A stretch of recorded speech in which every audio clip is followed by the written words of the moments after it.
নমস্কাৰ study with পিপিলৈ পুনৰবাৰ স্বাগতম জনাইছোঁ আমি যি জিঅ'গ্ৰাফিৰ ৱৰ্ল্ড আৰু ইণ্ডিয়ান জিঅ'গ্ৰাফিৰ যি MCQ চিৰিজটো আগবঢ়াই আছিলোঁ তাৰ আজি দ্বিতীয় খণ্ড আহক আজি ভিডিঅ'টো আৰম্ভ কৰোঁ আজি প্ৰথম প্ৰশ্নটো লৈছোঁ তলত দিয়া কোনবিধ পদাৰ্থৰ উপস্থিতিৰ বাবে মংগল গ্ৰহৰ পৃষ্ঠভাগ ৰঙা ৰঙৰ দৰে দেখা যায় Because of the presence of the following substance on Mars surface, it appears like red.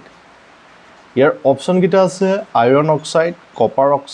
Copper sulphide, magnesium oxide. ইয়াৰ শুদ্ধ উত্তৰটো হ'ব আইৰণ অক্সাইড। এই আইৰণ অক্সাইডবিধ মংগল গ্ৰহত বেছিকৈ থকা বাবে মংগল গ্ৰহৰ পৃষ্ঠভাগ পৃথিৱীৰ পৰা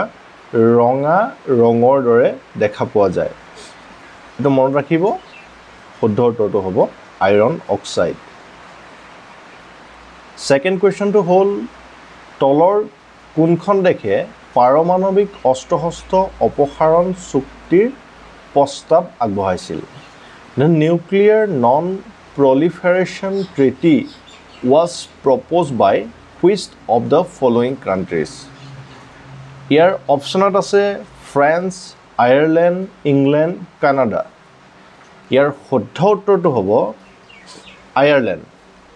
যিখন দ্য নিউক্লিয়াৰ নন প্ৰলিফাৰেশ্যন ট্ৰিটি এই ট্ৰিটিখন ছাজেষ্ট কৰিছিল আয়াৰলেণ্ডে এই পাৰমাণৱিক অস্ত্ৰ-শস্ত্ৰৰ যি দেশসমূহে নিজ নিজ দেশত বনাই আছে সেই যি পাৰমাণৱিক অস্ত্ৰ-শস্ত্ৰ ব্যৱহাৰৰ অপসাৰণ কৰিবৰ বাবে এখন চুক্তি আগবঢ়াইছিল চুক্তি তৈয়াৰ কৰিবলৈ প্ৰস্তাৱ আগবঢ়াইছিল প্ৰথমে আয়াৰলেণ্ডে সেইটো মনত ৰাখিব Which of the following is the tallest Indian dam তলৰ কোনটো ভাৰতৰ ওখ নদী বান্ধ অপশ্যনত আছে তেহৰী ডেম ইণ্ডিয়া সাগৰ ডেম ভাকৰা ডেম চেৰু থৈ নিউ ডেম ইয়াৰ শুদ্ধ উত্তৰটো হ'ল তেহৰী ডেম তেহৰী ডেমটো ক'ত আছে তেহৰী ডেমটো আছে উত্তৰাখণ্ড ৰাজ্যৰ তেহৰী ডেমটো আছে আৰু ইয়াৰ উচ্চতা হ'ল 260.5 মিটাৰ এইটো কেতিয়াবা আহি যাব পাৰে এইটো মন ৰাখিব এইটো কাৰণে এই ডেমটো আছে ভাগীৰথী নদীৰ ওপৰত উত্তৰাখণ্ডৰ ভাগীৰথী নদীৰ ওপৰত এই ডেমটো বনোৱা হৈছে It is also listed in the top 10 highest dam in the world পৃথিৱীৰ টোটেল 10টা ওখ ডেমৰ ভিতৰত এই ডেমটো পৰে শুদ্ধ উত্তৰটো মনত ৰাখিব তেহৰী ডেম এইটো ক'ত আছে উত্তৰাখণ্ডৰ ভাগীৰথী নদীৰ ওপৰত Our next question to hold which Indian state has Bhutan's longest land border তলৰ কোনখন ৰাজ্যই ভূটানৰ সৈতে আটাইতকৈ দীঘল স্থলসীমা ভাগ বতৰা কৰে ইয়াৰ শুদ্ধ উত্তৰটো আছে ছিকিম আসাম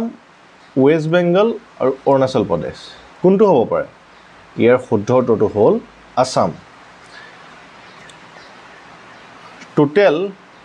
ভাৰতৰ 4খন ৰাজ্যই ভূটানৰ সৈতে সীমা শ্বেয়াৰ কৰে ইয়াৰ ভিতৰত অসমে মুঠ 267 কিলোমিটাৰ সীমা শ্বেয়াৰ কৰে অৰুণাচলে 217 কিলোমিটাৰ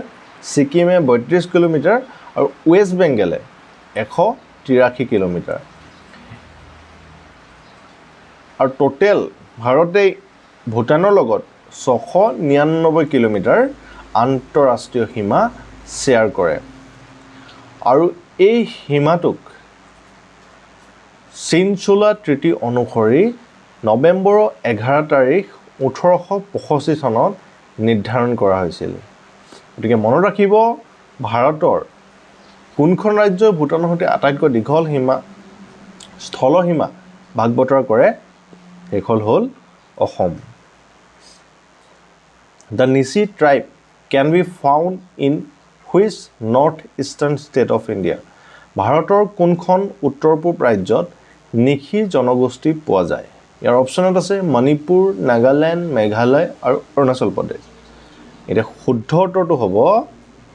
অৰুণাচল প্ৰদেশ আদি নিচি Apatani তেজিন মিছমি খাম্পতি নকটে ৱাংচু Tangsa Singpho Monpa Aka Sherdukpen are the main tribes of Arunachal Pradesh এই ট্ৰাইবকেইটাৰ নাম মনত ৰাখিব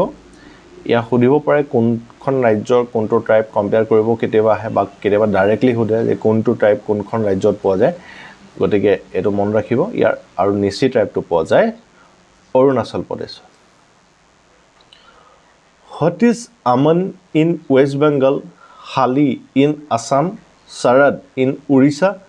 Agahani in Bihar? পশ্চিমবংগত কাক আমান অসমত হালি উৰিষ্যাত শৰৎ আৰু বিহাৰত আগাহনি বুলি জনা যায় ইয়াৰ অপচনসমূহ আছে পালছ মাহজাতীয় শস্য গুৱাভা মধুৰিআম উইণ্টাৰ ৰাইচ শীতকালীন ধান কাষ্টাৰ অইল চিড এৰিগুটিৰ তেল ইয়াৰ শুদ্ধ উত্তৰটো হ'ব উইণ্টাৰ ৰাইচ শীতকালীন ধান The Kharif is the country's principal rice growing season because of the harvesting season. এটো মনত ৰাখিব দেই যেতিয়া শস্য চপোৱা ছিজনটো অনুসৰি ইয়াক উইণ্টাৰ ৰাইচ বুলিও জনা যায় আৰু ইয়াক কি বুলি কয় খাৰিফ শস্য বুলি কোৱা হয় Winter Kharif rice is planted in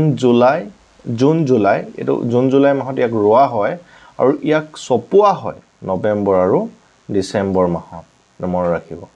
Winter rice is known Aman in West Bengal, Hali in Assam, Harad in Orissa, Agahani in Bihar. ওটিকে ইম্পৰ্টেন্ট হয়তো মনত ৰাখিব আৰু নেক্সট কোৱেশ্চনটো আহিলে which of the following states houses the Viseswarai Loha আৰু টিখাৰ উদ্যোগ আছে তলৰ কোনখন ৰাজ্যত Viseswarai লোহা আৰু টিখা উদ্যোগ আছে which of the following state houses the Viseswarai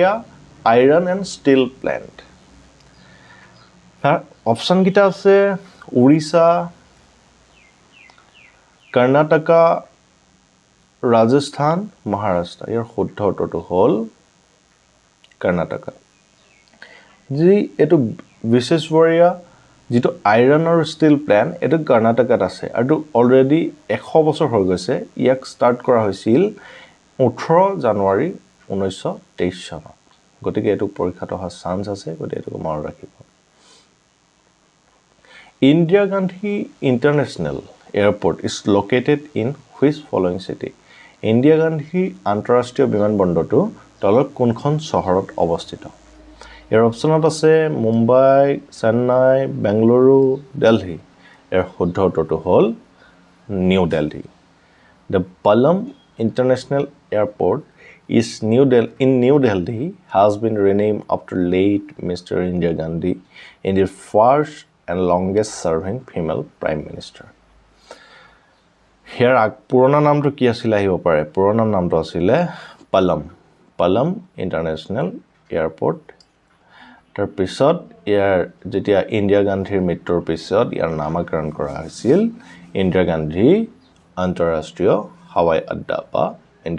Indira Gandhi international airport next কোৱেশ্চনটো আহিলে in India the yellow revolution is associated with which of the following ভাৰতত হালধীয়া বিপ্লৱ তলৰ কোনটোৰ লগত জড়িত অপচন আছে solar energy oil seed production fish production potato production এৰ শুদ্ধ উত্তৰটো হ'ল oil seed production Yellow revolution is the dramatic growth in edible oil output due to the planting of hybrid oil seed such as mustard, sesame and others. Yellow revolution ফলতে যি আমাৰ খাদ্যৰ উপযোগী তেল হে তেলৰ অধিক উৎপাদন হৈছিল সম্ভৱ হৈছিল আৰু ইয়াৰ সম্ভৱৰ মূল কাৰণটো আছিল কৃষি ক্ষেত্ৰত হাইব্ৰিড অইল সিডৰ উপয়োগ কৰা হৈছিল মনত ৰাখিব ইয়েলো ৰিভলিউশ্যন কাৰ লগত জড়িত ইয়েলো ৰিভলিউশ্যন জড়িত অইল চিড প্ৰডাকশ্যনৰ লগত নেক্সট কুৱেশ্যনলৈ যাওঁ নেক্সট কুৱেশ্যনটো হ'ল which of the following mineral is India's most important export তলৰ কোনটো খনিজ পদাৰ্থ ভাৰতৰ আটাইতকৈ বেছি ৰপ্তানি কৰে তলৰ কোনটো খনিজ পদাৰ্থ ভাৰতে আটাইতকৈ বেছি ৰপ্তানি কৰে সেইটো হ'ল অপশ্যনত আছে আইৰণ মিকা চিলভাৰ গ'ল্ড শুদ্ধটো হ'ল মাইকা India maintains a near monopoly on mica production. Accounting for over 60% of global output, mica, also known as anthrax, has been utilized as a therapeutic ingredient in Ayurveda in India since ancient time. Mica gained new application with the growth of electric sector. যেটো আয়ুৰ্বেদা বুলি কোৱা হয় এই আয়ুৰ্বেদৰ লগত মাইকাৰ বহুত পুৰণি কালৰ পৰা সম্পৰ্ক আছে এনচিয়েণ্ট টাইমৰ পৰাই আয়ুৰ্বেদাত মাইকা ব্যৱহাৰ কৰি থকা হৈছে আৰু ৰিচেণ্টলি যি ইলেক্ট্ৰিকেল ছেক্টৰ তাত এই মাইকাৰ যথেষ্ট উপয়োগ হৈছে আৰু ই ভাৰতৰ কাৰণে অতি গুৰুত্বপূৰ্ণ এবিধ খনিজ পদাৰ্থ হিচাপে পৰিণত হৈছে আৰু এই গোটেই পৃথিৱীতে টোটেল 60%তকৈ অধিক এক্সপোৰ্ট কৰে আৰু ভাৰতে গোটেই পৃথিৱীতে এক মনোপলি মাৰ্কেট গঢ়ি তুলিছে মাইকাৰ কাৰণে এইটো মনত ৰাখিব ভাৰতে কোনবিধ খনিজ পদাৰ্থ আটাইতকৈ বেছি ৰপ্তানি কৰে শুদ্ধটো হ'ল মাইকা গতিকে আজিলে ভিডিঅ'টো ইমানেই আছিলে আমি ৰেগুলাৰলি ইয়াৰ ওপৰত চিৰিজ আনি থাকিম আৰু আগতে অহা আৰু অতি গুৰুত্বপূৰ্ণ পৰীক্ষাত আহিবলগীয়া প্ৰশ্নসমূহে লৈ আহিম গতিকে আপোনালোকে আগৰ ভিডিঅ'সমূহ যথেষ্ট মৰম দিছে এনেকৈ মৰম দি যাব আৰু যদি আপোনালোকে চেনেলটো ছাবস্ক্ৰাইব কৰা নাই ছাবস্ক্ৰাইব কৰি ল'ব ই আমাক যথেষ্ট উৎসাহিত কৰিব লগতে ভিডিঅ'সমূহ লগৰ বন্ধু বান্ধৱীলৈ শ্বেয়াৰ কৰি দিব ধন্যবাদ